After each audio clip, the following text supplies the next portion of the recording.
This is Monty with Build Brothers starting my digital inspection. We're at a property in the Mara Mesa area, and for these inspection videos, we always like to start underneath the eaves just to get an idea of the condition of the wood. Now, the eaves consist of, we have the fascia board on the outside, we have the rafter tails, and then we have the starter boards. And we are seeing signs of rotten wood and possibly termite damaged wood. So you can see in this little corner here, this is pretty rotted away. And over here as well, you can see this one's pretty eaten away as well. And then we do have termite droppings right here. So just something we like to note before getting on top of the roof.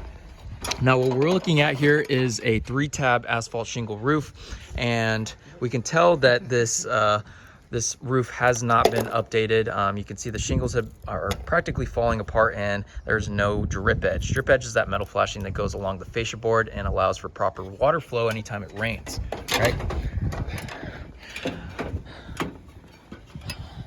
You can see quite a bit of granule loss collecting up in the gutters. And again, we see a lot of rotten wood, right?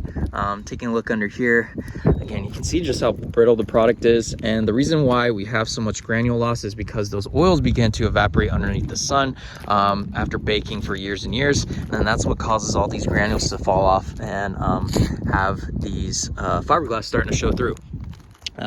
And we have a bunch of patchwork on this roof. We do have a torch down section in the middle along this valley, and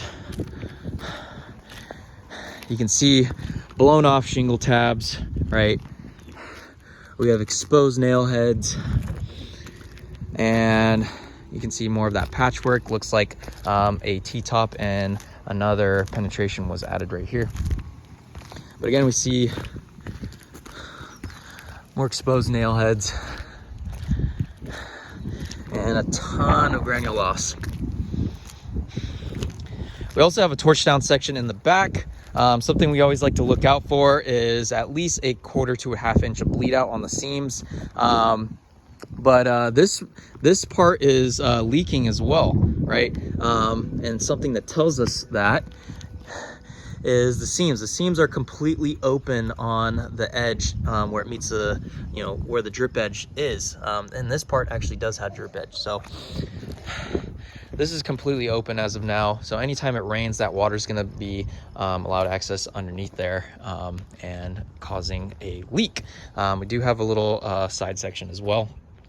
So it's very clear this roof has gone past its life expectancy. What we want to do is completely tear this roof down to the wood decking and address any rotten wood that we find. You can see exposed nail heads on the ridge caps as well.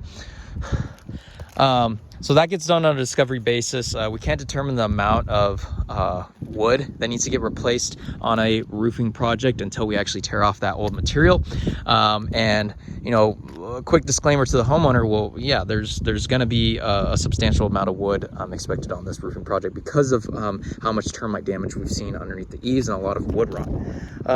So we get it down and address all the rotten wood. And what we want to do is put a new shingle on top of this roof. We're an Owens Corning preferred contractor, so we have that awesome 50-year product warranty, and we actually back that with a lifetime workmanship. What we want to do on the torch down sections, we like to use a product called TPO. It's a synthetic material. It's used on a lot of commercial buildings. It's white. It's highly reflective and stands against the UV rays long term, and essentially is a superior product at holding water for low sloped or flat areas. So this would be perfect for this section as well as the valley. So that's what we're going to recommend for that. And yeah, I will get this out to the homeowners. Thank you.